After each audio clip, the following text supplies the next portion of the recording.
nacho kwa asubuhi ya leo. Karibu sana Angel.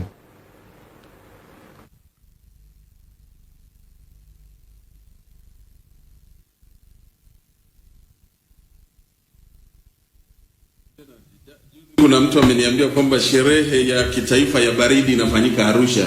Kwa hiyo ndio hali halisi. Kama una mpango wa kuja Arusha, jiandae kabisa. Mimi niko tayari hapa studio na mgeni wangu. Mimi ninaye Engineer Matokeo Odeni. Engineer Matokeo Odeni, yeye ni mchambuzi, ni muhandisi.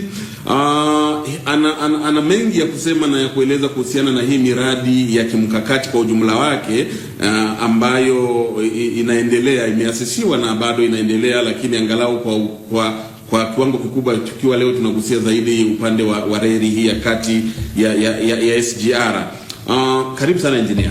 Asante sana. Umemsikia meneja pale Machibia pale Mwanza, mmezungumzia mradi wa SGR kuanzia Dar es Salaam hadi Mwanza, ambao hivi sasa umekuwa ukijengwa kwa vipande na lakini nia ni kuja kufikisha moja kwa moja kutoka Dar es Salaam hadi Mwanza. Lakini pia kuna miradi mingi sana hapa nchini ambayo hivi sasa inaendelea. Ni ukiacha SGR, kuna bwawa la umeme la Mwalimu Nyerere, kuna daraja la Busisi, kuna masoko, kuna meli na nyingineyo. Hii miradi unaona inaakisi ukubwa wa nchi na kuakisi na kukidhi matakwa ya nchi kwa ujumla wake. Karibu sana. Asante sana. Kiujumla miradi ndio kama inaanza, kwa hiyo hatuwezi kusema inaakisi sana ukubwa wa nchi kulingana na eneo la nchi, rasilimali za nchi, utajiri wa nchi au maskini wa nchi na idadi ya watu wake. Lakini kwa sababu safari ndio inaanza, maana yake ndio tunaelekea huko sasa. Ndio. Kwa hiyo ninachotaka kusema, kama tutakuwa na vitu vya kuweza kutanuka zaidi, kwamba tumeanza na SGR, tumeanza na masuala ya umeme, mradi wa umeme Mwalimu Nyerere, tumeanza na meli na vitu vingine na vingine, kuangalia vitu gani vingine vinaweza vikasaidia kuendeleza uchumi huu kwa ujumla wake. Kwa mfano, unapozungumzia treni moja kwa moja inahitaji viwanda kwa ajili ya kusafirisha malighafi. Malighafi zinatoka kwenye sekta ya kilimo. Kwa hiyo tunapozungumza swala la treni, tunakwenda tena upande wa pili kuangalia utanuzi wa shughuli nzima za kilimo, kwamba wananchi wa kawaida kule tunafanyeje kutanua mashamba, kuboresha kilimo cha kisasa, ili tupate malighafi za kutosha ambazo zitakuja kwenda viwandani na mwisho wa siku zikatumia umeme. Kwa treni itasafirisha, viwanda vitatumia umeme, wakulima wanatakiwa wazalishe. Vivyo hivyo kuna viwanda vya samaki. Tunafanyeje kwenda kutanua sekta ya uvuvi? Yote hivyo vinahusiana, sababu unapozungumza treni inasafirisha mizigo kadha wa kadha. Kuna mizigo itatoka mikoani, kuna mizigo itatoka Dar es Salaam. Lakini sasa hii treni iko kwenye kanda, kwenye njia moja ya kati. Inaakisi sasa hali halisi ya mahitaji ya bidhaa, viwanda kutoka eneo moja kwenda nyingine, kwa sababu hapa unaongelea ni Dar es Salaam, Morogoro, Dodoma, Mwanza, Shinyanga na pale Isaka. Sasa kwenye junction ndio ya kwenda ya nchi jirani, mizigo ambayo inashushwa kwenda nchi jirani tunazopakana nazo. Ninachotaka kusema ni kwamba tutakuwa na kipindi cha mpito kwa ajili ya kuweza kuzalisha vitu vingine vyote ambavyo vitatakiwa vya accommodate kwenye shughuli nzima ya usafirishaji. Cha kwanza tunapata usafiri. Lakini usafiri ili urudishe fedha, gharama ya uwekezaji, kuleta faida kwa ajili watu, kuna vitu vingine vya ziada vinavyohitajika. Sababu treni haitakiwi kusafiri tu. Inahitaji libebe mizigo, libebe watu. Watu wanakwenda wapi kufanya nini? Mizigo inatoka wapi kwenda wapi kufanya nini? Kwa tunapozungumza treni, akili yetu iende mbali zaidi. Twende tuzungumze pia kilimo, tuzungumze ajira, tuzungumze viwanda kwenye maeneo ya katikati humo treni inakopita, tuzungumze shughuli za uvuvi kwenye maeneo treni inakopita, ili tuweze kumgusa kila mwananchi katika maeneo hayo. Kwa hiyo miradi hii, kwa mfano mradi huu wa treni uendane na hali halisi ya maeneo ambako inapita. Kwamba kama kuna vitu vya ziada tunaweza kuinvest. Kwa mfano treni inapita Dodoma kuna shughuli gani? Kuna kilimo cha zabibu. Kilimo cha zabibu kinaweza kachangia uchumi kiasi gani kwenye shughuli za usafirishaji kwenye treni? Mizigo kiasi gani inaweza ikasafirishwa kwenye treni? inapita Singida. Singida wanalima vitunguu, wanalima alizeti, wanalima sijui kitu gani, wanaweza wakazalisha kwa wingi kiasi gani ili kuweza kuaccommodate mizigo kupanda kwenye train. Sababu likisafiri bila mizigo ni hasara. Mwenzetu ametuambia anatumia umeme karibu megawati kilowati sijui ngapi 150 Dar es Salaam mpaka Mwanza. Sasa hizo zote ni pesa. Kwa kama litasafiri bila mizigo maana yake ni hasara. Kwa tunahitaji umo katikati treni inapopita kuwe na shughuli nyingi za uzalishaji. Na eneo mojawapo la shughuli za uzalishaji ni pamoja na shughuli za kilimo. Tuangalie Morogoro wanalima nini? Tunaweza kuongeza nguvu kiasi gani? Tukasupply matrekta kiasi gani? Tukatengeneza mifereji au mabwawa ya umwagiliaji kiasi gani? Linapita Wamedakawa kule wanalima mpunga, wanalima miwa, wanalima nini? Tunaweza kusafirisha sukari kiasi gani? Tunaweza kusafirisha mpunga kiasi gani? Mahindi kiasi gani? Na mashamba yatanuliwa kwa kiasi gani? Vivyo hivyo hata kuangalia intermediate storage, vitu kama magara. Kwa mfano ukienda Mpanda, Sumbawanga, Babati, kuna magara yameshaanza kutengenezwa kwa ajili ya kuhifadhia mahindi. Sasa yamejengwa yanahifadhi mahindi, lakini tunalima kiasi gani kwenda kuhifadhi hizo nafaka? Kwa ni issue nyingine ya kuiangalia ili vyote viende kwa pamoja. Tunazalisha umeme, tunatengeneza treni au tunanunua treni, tumetengeneza reli. Lakini hivi vitu ili viende kwa pamoja, asiwepo mtu kusema anapata hasara. Kitu gani tunapaswa kukifanya? Sasa hapa tuangalie tunachokiangalia hapa leo ni hii miradi ya kimkakati kama inatija ipi kwa mwananchi wa kawaida. Kwa mfano ukiangalia hii mradi wa treni, huyu mwananchi, maana mwisho wa siku tusije ukakuta watu wanasema mimi bwana nimezoea kusafiri na basi, treni sawa pamoja ina mwendo kasi, lakini kuna vitu fulani anavikosa, ikabaki ya mizigo na baadaye Machibi atatusaidia kwamba kama kutakuwa na treni maalum kwa ajili ya mizigo kama ilivyo sasa, au ni zile kitu zitakazokuwa zinabeba abiria na mizigo kwa wakati mmoja. Lakini je, huyu mwananchi wa kawaida, maana ametuambia hapa kwamba kuna masuala ya ajira, biashara na kadhalika. Kwa mwananchi wa kawaida ukiangalia mradi kama huu na hata miradi mingine hii ambayo tunaigusia, mimi ile nitaomba niligusie katika maeneo mawili matatu, kwamba mwananchi wa kawaida, lakini kuna watu wa kati na watu wa juu. Hawa wote wanategemeana. Mwananchi wa kawaida anaweza akasafiri kwa treni kwa gharama nafuu na kwa muda mfupi. Kwa mfano unatoka Dar es Salaam mpaka Morogoro, almost mtu analipa shilingi 10,000, 11, 12. Kwa treni sijajua shilingi ngapi, lakini itakuwa pungufu ya hapo pengine. Ila kwa mwendo wa gari ni masaa 2.5 mpaka 3. Kwa treni pengine itatumia saa 1.5. Dar es Salaam Morogoro. Yeah. Kwa hiyo kwa namna moja au nyingine, kwanza atatumia muda mfupi sana kufika. Lakini la pili, riski ya ajali ni ndogo sana kwa sababu muda wa kusafiri ni mdogo. Kadri unaposafiri muda mrefu ndivyo riski ya ajali inakuwa kubwa. Mtu anayetoka Dar es Salaam kwenda Mwanza, riski ya ajali ni kubwa sana kwa kusafiri masaa 12 mpaka 14 kuliko yule anayesafiri kwa masaa 6 mpaka 8. Kwa hiyo ni sehemu moja wapo. Lakini sehemu ya pili, tumeambiwa kuna ajira zinazojitokeza humo njiani kwenye vituo na maeneo mengine, kwamba wananchi watafanya biashara kwa wasafiri wa treni, watafanya biashara, watasafirisha mizigo na mambo mengine. Lakini huyu mwananchi wa kawaida ili afanye biashara pia anahitaji mtu wa juu yake, watu wa kati, kwamba hao wanafanya nini ili kuleta kwa mtu wa chini. Huyu wa chini peke yake kusema anasafiri tu, lazima awe na sababu ya kusafiri. Anakwenda kwenye msiba, anakwenda kufanya biashara, anapeleka kitu gani. Lakini kuna hawa wa juu kabisa, hawa na wenyewe wanafanya nini ili kucontribute kwenye uchumi kwa hao watu wa chini. Kwa hiyo utakuta kuna magrupu kama matatu mangapi yanayotegemeana. Na kitu tunachokiona, inawezekana watu wengi wakakimbilia huko na biashara zingine pengine pia zikapata changamoto, biashara kama za malori. Hizo naona zinaingia kwenye riski kubwa ya kupata changamoto, kwa sababu hakuna mtu atakayetaka asafiri umbali mrefu kwa muda mwingi wakati kuna chombo kinachoweza kutumia muda mfupi kufika sehemu fulani na kwa wakati. Kwa hiyo inaweza kusaidia hata mazao kutoharibika njiani.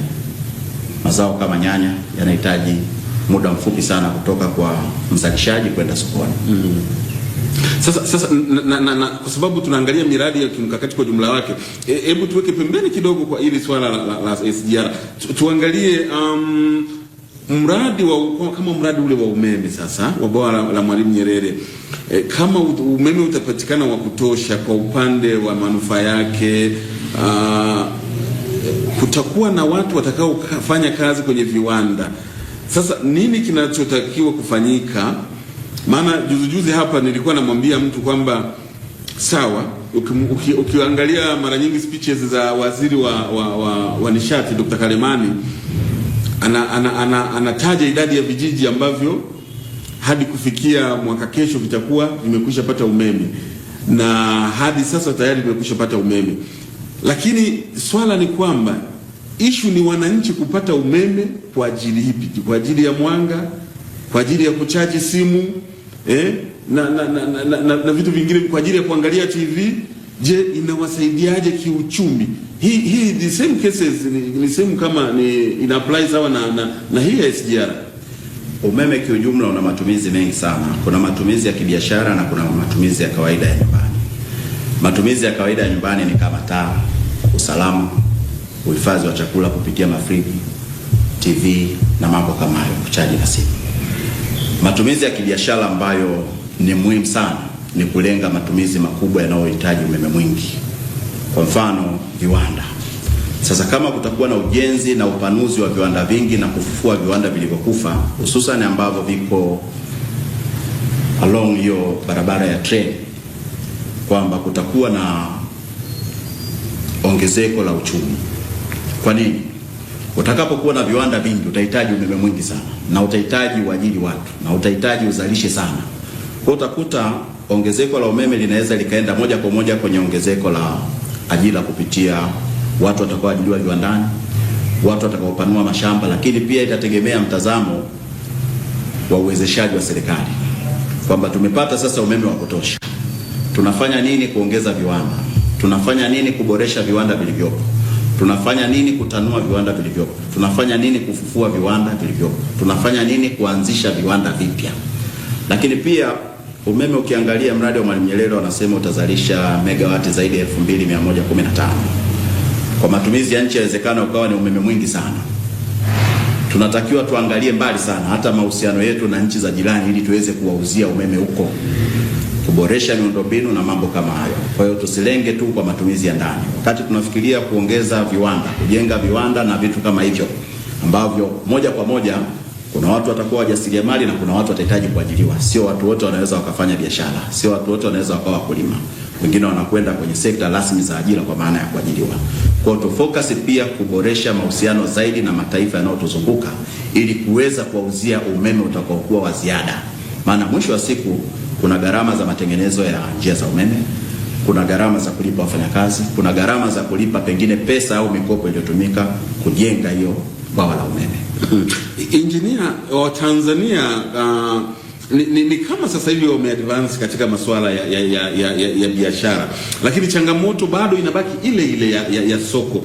Hata unapokutana na wakulima, kwa mfano vijana wengi sasa hivi na watu wengi wamejiengage zaidi kwenye kilimo kuliko miaka ya nyuma. Sasa miradi kama huu mradi wa treni unaona ni fursa ya watu sasa kubuni miradi mipya ambayo itaboost biashara kati ya sisi watu wa kawaida na nchi jirani, lakini pia kuwatafutia masoko na kuandalia mazingira. Maana unaweza ukaniwekea treni, ni jambo moja kwamba bwana tumekuwekea treni kutoka Dar es Salaam, kutoka Mwanza kwenda Isaka kuna treni, kuna malori sasa yanachukua mizigo kwenda Burundi, DRC na kwingineko. Sasa mazingira umeandalia au umeniwekea treni tu basi ndio umemaliza? Ile swala ni pana sana na inahitaji wadau wengi, wadau binafsi na viongozi wa serikali. Kwa mfano, tayari tunatarajia kuanza kupata treni. Kuna biashara inaitwa biashara ya ng'ombe, ya mifugo. Sasa hivi watu wanaweza wakafikiri kununua ng'ombe Rwanda, Burundi, wakasafirisha mpaka Mwanza zikaletwa Dar es Salaam, wakachinja, wakafanya nini, zikaenda nje. Kwa haya mambo ni mapana na mengine yanakwenda hata kwenye mifumo yote ya serikali, kwamba TRA wanachangia nini huko, serikali inachangia nini, wafanyabiashara wenyewe wanachangia nini, wananchi wa kawaida wanachangia nini. Kwa ni mwanzo sasa wa kuanza kutanua ubongo wetu sisi kama wananchi, kuangalia mimi naishi Mwanza, naweza kutumieje fursa hii ya usafiri wa treni? Naweza kufanya biashara ya mazao, nikanunua mazao kwa wakulima, au nikawapa mtaji wakulima walime mashamba makubwa, wakati wa kuvuna nikachukua mazao nikasafirisha, au naweza kujenga kiwanda cha kusindika nafaka, kusaga unga, kukoboa mchele na tukaupaki tukauza nje. Kwa kuna masoko mawili, kuna soko la ndani na kuna soko la nje. Yote hayo yanahitaji mahusiano yetu sisi kuangalia nani anaweza kufanya nini na akapata msaada wa namna gani. Hii pia inakwenda mpaka kwenye mabenki, kwamba yanaweza kusaidieje hao wakulima wadogo, kuwa boost, kuwapa mikopo nafuu au mitaji, watanue sekta ya kilimo, watanue sekta ya uvuvi, watanue sekta ya mifugo. Vyote hivyo vinaweza vikasaidia kuongeza mapato ya sekta ya usafirishaji. Sasa usafirishaji, sasa mwanzoni uligusia tija ama changamoto ambayo inaweza ikajitokeza kwa upande wa, kwa sababu wote ni Watanzania, wote ni wafanyabiashara, wote ni wananchi wa nchi hii, ili kuangalia huyu mfanyabiashara wa aina nyingine ya safari na yeye asiathirike. Sasa kwa mfano maroli ulikuwa umegusia mwanzoni, tunafanyaje? Kuna changamoto kubwa. Kwa mfano tunaambiwa safari moja ya treni inaweza ikabeba mpaka tani 14,000. Kwa gari linalobeba tani 20 utagundua unahitaji magari zaidi ya 500 kusafirisha hizo. Kwa tunapozungumza uwepo wa treni, upande wa pili tunapaswa kuangalia changamoto ya magari kwa siku zaidi ya 500 pengine yanaweza yakasafirisha huo mzigo wa tani 14 kutoka sehemu moja kwenda sehemu nyingine. Kwa treni ni safari moja, lakini kwa magari ni magari 500, safari 500 ambazo pengine hapo ukichukua tu upande wa dereva ni watu 500, kama gari la Tandiboi ni watu 1000. Kuna wauza mafuta wanaouzia hizo gari, kuna watu wanaofanya kazi kule gereji kwa ajili ya hayo magari, lakini pia kuna wauza vipuli wenye maduka wanaouza spare, wauza grisi, wauza matairi. Kwa inapoingia treni upande wa pili kuna changamoto ambazo tunatakiwa kuanza kuangalia tunakabiliana nazo vipi, kupima kwamba kipi kinaingiza pesa nyingi, kipi kitaajiri watu wengi. Je, treni inaajiri watu wengi zaidi? Je, treni italipa hela nyingi zaidi? Je, treni itakuwa na manufaa mengi zaidi, ikiwepo pengine kuepuka uharibifu wa barabara, ajali za watu na mali? Au je, huku kwenye magari ndio kutakuwa na ubora zaidi? Kwa hiyo kuna changamoto ambayo inatakiwa wadau wote wakae chini na waangalie kwamba haya malori haya yanaopita barabara kutoka Dar es Salaam kwenda mpaka Mwanza, Shinyanga, Kigoma, Singida, Rwanda, wapi, tunayapeleka wapi, au yatafanya kazi zipi mbadala na hawa ambao walikuwa wanafanya ukazi. Tukumbuke sio kila kazi inahitaji professionalism kwenda shule. Zipo zingine ni kupata ujuzi tu, skills. Dereva unakwenda chuo fulani au unafundishwa hata local mtaani, unakuwa dereva, unapewa gari, na imetusaidia kupunguza watu wengi sana mtaani kiujumla. Ukiangalia malori yanayotembea, japo ni kweli barabara ya Dar es Salaam Chalinze utaiona imetitia, imefanya hivi kwa sababu magari ni mengi yanayopita, ila kuna changamoto kubwa sana ambayo inahitaji wadau wote, wadau wa usafiri, serikali, wote wakae kwa pamoja kuangalia sasa haya malori tunayatafutia kazi zipi. Je, treni itoke Dar es Salaam mpaka Dodoma, kutoka Dodoma malori yabebe mizigo? Au je, treni isafirishe tu mizigo ya aina fulani? Au tuongeze uzalishaji wa wingi sana wa mazao ili magari na yenyewe yaendelee kupata kazi? Lakini tukumbuke magari yanaendeshwa na mafuta. Kwa hiyo treni inapooperate kutumia umeme, kuna wauza mafuta kule wanafedi. Malori hayo 500 sijui 100 ngapi hayatanunua mafuta, hayatanunua oil, hayatafanywa service. Unajua kuna wakati mwingine wanasema maendeleo lazima yaje na changamoto zake. Kuna watakaoumia. Angalia mfano wa Arusha wakati inajengwa hii barabara ambayo iko chini ya Jumuiya ya Afrika Mashariki hii double road ya kutoka Sakina hadi Tengeru ambayo inatakiwa kwenda mpaka Taveta kule. Kuna watu wameathirika kwamba alikuwa na kituo cha mafuta kiko pembeni. Sasa hivi huwezi kwenda kwenye kituo chake kuweka mafuta kwa sababu huna njia tena ya kuingia. Sasa hii miradi kuna pengine kuna manufaa ambayo tunaweza tukayaona kwa sasa lakini matokeo yake mazuri inawezekana yakawa ni ya mbele zaidi, yasionekane kwa sasa. Hayo yapo likiwepo pengine gharama kubwa zinazotumika kutengeneza barabara. Naweza kuona pengine ni kubwa sana, na kila baada ya miaka 3, 4, 5 kulingana na ubora wa barabara natakiwa kufanya maintenance hizo barabara. Lakini tunachoweza kusema ni kuangalia pia hawa watu wa sekta ya usafirishaji, tunawashirikisheje waanze kuangalia uwezekano wa kuwekeza katika usafiri wa treni kama linawezekana, aidha kwa ubia au na wao kuwa nazo za kwao, sababu ni changamoto pana, si swala jepesi sana kulitizama juu. Treni ina faida kubwa, uharibifu wa barabara mdogo kama nilivyosema, uwezekano wa ajali si mkubwa kama usafiri wa malori. Unaposafirisha malori 500, riski ya watu kupata ajali ni 500, na wengine watakokuwa wamezunguka huko barabarani na maeneo mengine, lakini umbali anaotembea ni mrefu sana. Wakati treni inaweza ikaenda umbali zaidi ya huo, lakini kwa muda mfupi sana kwa sababu ya spidi yake. Na uharibifu wa barabara ya treni unaweza ukasema ni kama haupo. Mwingi unatokana na binadamu, ang'oe mataluma afanye nini, lakini reli kama reli ikijengwa uharibifu wake ni mdogo sana. Repair and maintenance ni chache mno. Kwa ni kitu kinadumu kwa miaka mingi sana. Na faida zipo, ni kweli faida zipo, na kama nilivyosema au nilivyozungumza kwamba kila kinachokuja kina faida na changamoto zake. Changamoto ya upande wa pili ndio hiyo kwamba kuna wimbi la watu linaweza likakosa ajira, hasa wale ambao wamebezi kwenye magari au wako kwenye riski kubwa sana. Wanaweza wakafanya kazi za hapa na pale, au ule ujira waliokuwa wanalipo ukapungua kwa sababu kazi zinakuwa chache au safari zinakuwa zimepungua.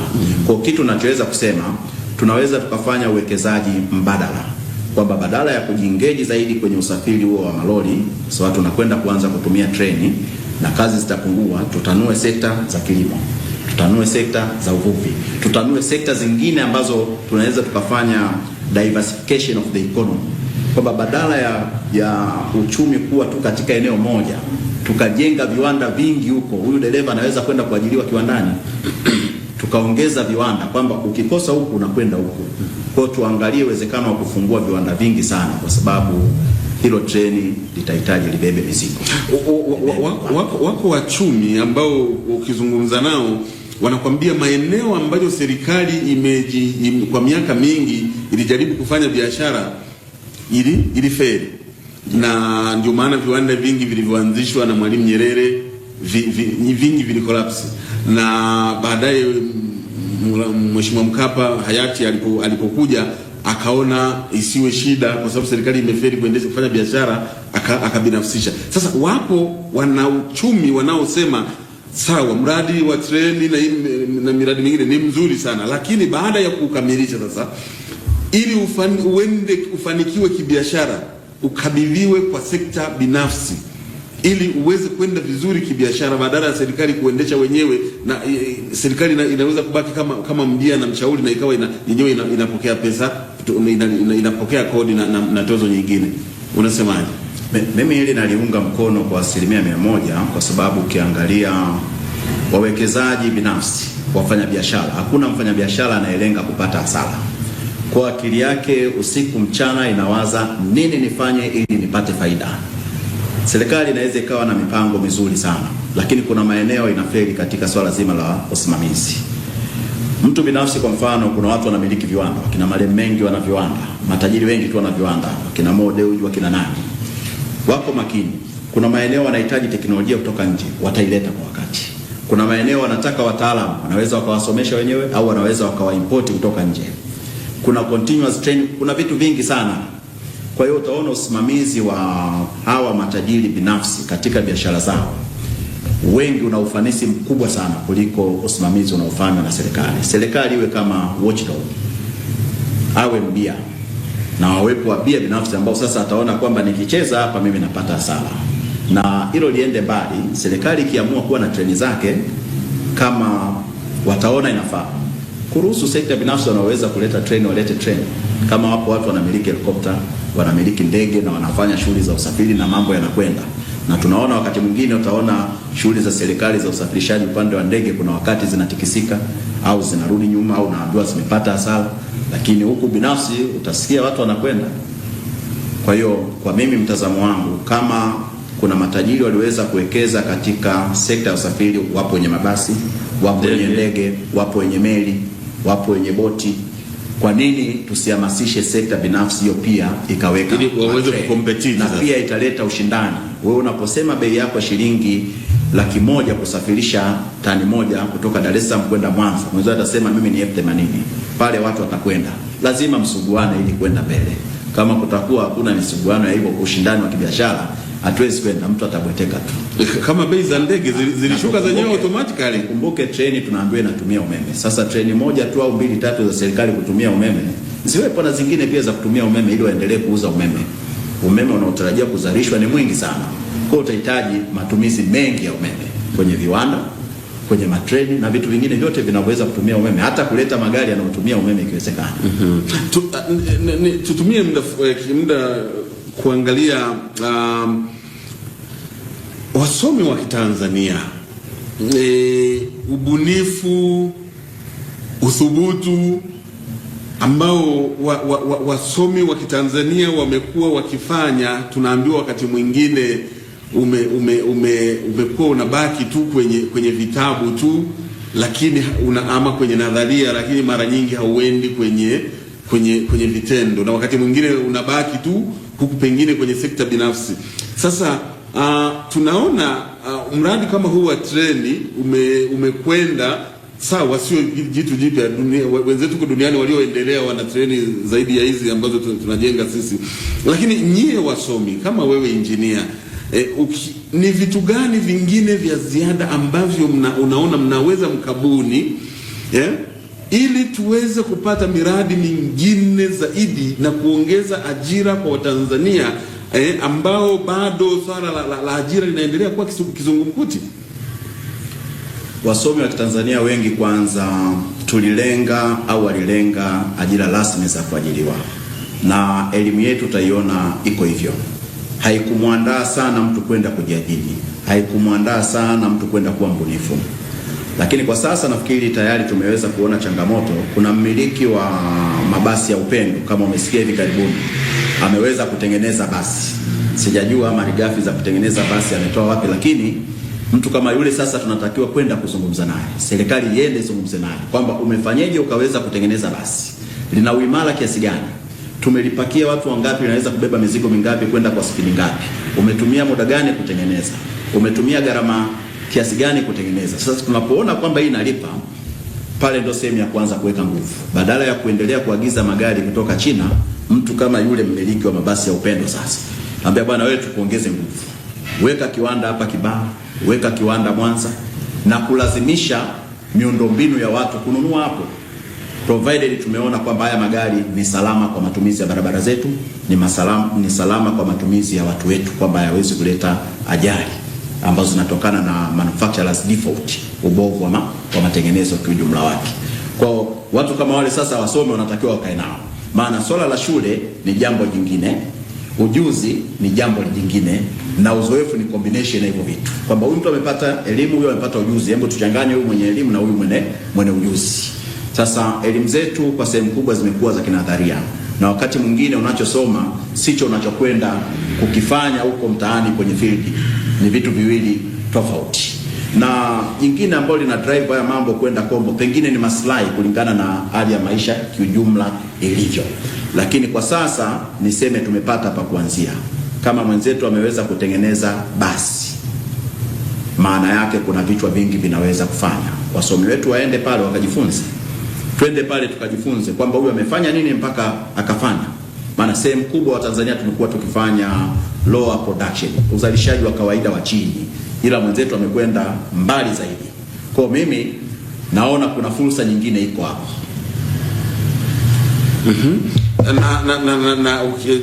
Tuangalie upande wa mpili kidogo, dakika chache kidogo tutarudi Mwanza. Biashara ukiacha treni hii ya kisasa ambayo sasa ndio gumzo, lakini tuangalie maeneo mengine ya nchi. Tuna nyanda za juu kusini, tuna kusini kwenyewe, kuna kule ukanda wa ziwa Tanganyika, kule mikoa ya Rukwa, Katavi na kwingineko, tuna Lindi na Mtwara, lakini pia tuna treni ya Tazara ile ambayo nayo kuna wakati inakuwa kama ipo wala haipo. ni nini tunaweza kufanya ili kuhakikisha sasa tuna boost njia zote za kiuchumi za kanda zote za nchi hii na hata huko kaskazini? Cha kwanza tunahitaji muda wa uangalizi, tuangalie hii reli inayojengwa ya kati. Je, italipa? Tutakapoona kwamba inalipa kwa maana ya uchumi wa wananchi, uchumi wa taifa letu, ufanisi wa kila jambo kwenye barabara hiyo, sasa tunaona kumbe tunaweza tukafanya kitu kinaitwa copy and paste. Hichi kilichofanyika reli ya kati tukihamishie ukanda mwingine. Lakini pia ni sehemu ya ushindani. Wakati huku kuna reli ya mwendo kasi na utumia umeme, hao wenzetu wanaokwenda Kigoma, wanaokwenda Lindi tayari taa inawaka. Kwamba jamani, kule wenzetu wanafanya hivi na hivi, hebu tuangalie kuna fursa zipi kule. Je, tunaweza kuhamishia kwetu? Kule kuna biashara ina hii. Je, tunaweza kuhamishia upande wetu? Kwa ni kitu cha kutoa muda kwanza, kuona changamoto zinazoweza kupatikana kwenye mradi huo zidi ya maeneo yale yanayotumia usafiri wa Arusha. Siku hizi kuna treni bwana. Ni kweli. Pamoja si kila iliwahi kuwepo miaka 20 iliyopita alafu ikapotea. Vipi na umeshaitumia? Mimi binafsi sijawahi kupanda Arusha kwa treni. Mara nyingi wanatumia basi au usafiri binafsi. Zidi treni nilipanda kutoka Dar es Salaam kwenda Mwanza miaka ya nyuma. Wengi tulipanda miaka ya nyuma. Kwa hiyo hawa vijana wa sasa hivi wengi hawajapanda treni. Naam, Bernard, mimi nadhani sasa ni wakati mzuri wa kusoma maoni ya wananchi, ya watazamaji, wananchi ambao wanafuatilia kipindi hiki hii leo tunapojadili tija inayotegemewa kutokana na miradi hii ya kimkakati, na leo hii tukigusa zaidi hasa ujenzi wa njia ya reli ama reli ya kisasa kutoka jijini Dar es Salaam hadi jijini Mwanza. Lakini nina maswali mawili hapo ya kumuuliza ndugu Machibia ambayo nitaomba atusaidie. Miaka ya nyuma nakumbuka shirika la reli lilikuwa ni moja, likiwa limeunganishwa na sasa hivi inayoitwa kampuni ya Meri. Mimi nakumbuka wakati natoka Bukoba na kwenda Moshi kuanza form 1 nilitumia tiketi moja. Hiyo niliyopandia meli ndio hiyo iliyonifikisha Moshi. Kwa maana ya kutoka Bukoba kwa treni hadi Mwanza na kubadilisha kutoka kwenye meli, sasa naingia kwenye treni hadi Dar es Salaam na baadaye nikatoka Dar es Salaam hadi kwenda Moshi. Ni namna gani wanajipanga kushirikiana na kampuni ya meli ili sasa na yenyewe iwe thabiti katika kuwa na mizigo na meli za mizigo ambazo mizigo ikitoka Dar es Salaam na kufika Mwanza moja kwa moja ipate meli ya mizigo badala ya tena aanze kuhangaika kutafuta marori ya kwenda kuisafirisha kuipeleka Bukoba na nchi jirani za Uganda na kwingineko. Lakini pia kulikuwa na meli za kwenda Uganda kupeleka mizigo Uganda. Je, wanajipanga katika hilo kuhakikisha kwamba wanashirikiana na kampuni ya meli ili mizigo itakayokuwa inasafirishwa na SGR moja kwa moja inaingizwa kwenye mizigo kwenda nchi jirani ya Uganda kupitia ziwa Victoria? Lakini swali la pili, mimi mwaka jana nilikwenda pale Mkuranga katika eneo linaitwa Kisamvule. Kuna kiwanda cha nondo pale Kisamvule cha kampuni moja nadhani inaitwa Lodhia. Kampuni inaitwa Lodhia. Niliona uzalishaji wa nondo wa kile kiwanda ni mkubwa sana. Niliwauliza kama wanapata tenda ya kusupply nondo katika mradi huu wa SGR. Waliniambia hawajapata tenda.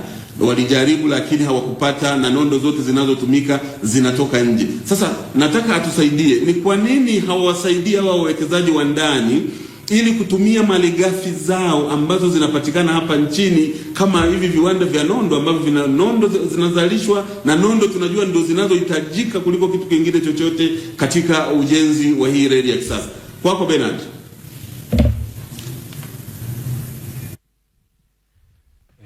Asante sana Angelo Muleka. Wakati ukiendelea na mjadala huu hapo Arusha na hatimaye kuuliza maswali hayo, mhandisi hapa alikuwa akiandika vizuri ili aweze kupatia majibu ya kina, lakini yale pia ambayo mmeyajadili kutoka hapo Arusha. Nashukuru sana kwa mjadala wenu.